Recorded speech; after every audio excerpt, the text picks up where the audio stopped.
Hi everyone. Recently আমি ব্যারাকপুর স্টুডিওতে গিয়েছিলাম, খুবই ডিসঅ্যাপয়েন্ট হয়েছি। শর্টস অ্যান্ড রিলসে যেরকম কালেকশন দেখি এখানে সেরকম কিছুই ছিল না। জানি না অনলি ব্যারাকপুর স্টুডিওর এরকম অবস্থা না সবকটা স্টুডিও আউটলেটেরই একই অবস্থা। কিছু কিছু টপসের মধ্যে তো লিপস্টিক অ্যান্ড মেকআপের স্পট পুরো একদমই ভিজিবল ছিল। জুতোর কালেকশন খুব একটা খারাপ ছিল না। পারফিউম আর নেল পালিশের টেস্টারগুলোতে একদমই খালি ছিল।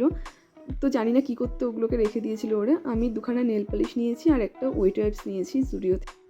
জুডিও আর আরসালান পাশাপাশিই ছিল, তো ভাবলাম মুডটা ঠিক করার জন্য বিরিয়ানি খাওয়া যাক। তো আরসালানের টেকঅ্যাওয়ে কাউন্টার থেকে আমি অর্ডার দিতে গিয়ে দেখলাম মটন আর চিকেন বিরিয়ানি দুটোরই প্রাইস সেম, 363। আর 5 জনের মতো আমিও ভাবলাম যে তাহলে চিকেন বিরিয়ানি কেন নেব, মটন বিরিয়ানি নেওয়া যাক।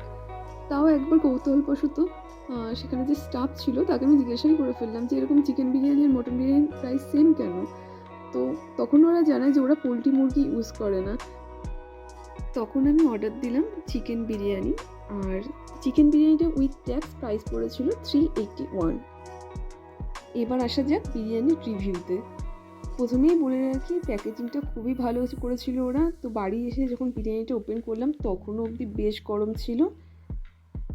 ওরা কিন্তু কোনো গ্রিন স্যালাড প্রোভাইড করেনি। কমপ্লিমেন্টারি একটা ছোট্ট কন্টেনারের মধ্যে রায়তা দিয়েছিল, আর প্যাকেজিংয়ের ভেতরেই ন্যাপকিন আর স্পুন ছিল। বিরিয়ানিটা কিন্তু একদম টিপিক্যাল কলকাতা স্টাইল বিরিয়ানির মতো ছিল। হোয়াইট অ্যান্ড স্যাফরন কালারের লং গ্রেন রাইস, সাথে ছিল বড় একটা আলু, চিকেন লেগ পিস আর ডিম সেদ্ধ। ব্যারাকপুরের অন্যান্য দোকানগুলোতে কিন্তু বিরিয়ানির সাথে ডিম সেদ্ধটা দেওয়া হয় না, আর ডিম সেদ্ধ নিলেও অনেক সময় কিনে নিতে হয় আলাদাভাবে। যদি এবার এটাকে দাদা বৌদির সাথে কম্পেয়ার করি তাহলে কিন্তু দাদা বৌদিতে গ্রিন স্যালাড আর চাটনি দুটোই দেয় কমপ্লিমেন্টারি, কিন্তু এখানে সেটা মিসিং। আবার দাদা বৌদিতে ডিম সেদ্ধটা দেয় না, কিন্তু এখানে ডিম সেদ্ধ প্রোভাইড করে। কিন্তু দাদা বৌদির চিকেন বিরিয়ানি এই বিরিয়ানির থেকে অনেক কম দাম। ইভেন এই দামে দাদা বৌদির মটন বিরিয়ানি হয়ে যেত, প্লাস আই থিঙ্ক 30 টাকা মতো বেঁচেও যেত। তবু বলবো এই অনেক দিন পর এরকম টিপিক্যাল কলকাতা স্টাইল বিরিয়ানি খেয়ে আমার কিন্তু খুব ভালো লেগেছে। আর নেগেটিভ পয়েন্টের মধ্যে একটা জিনিস যেটা তোমাদের ভিডিও লাস্টে আমি দেখিয়ে দেবো, বিরিয়ানিটা বড্ড অয়েলি ছিল, কিন্তু অবশ্যই ফ্লেভারফুল ছিল, খুবই ভালো ছিল।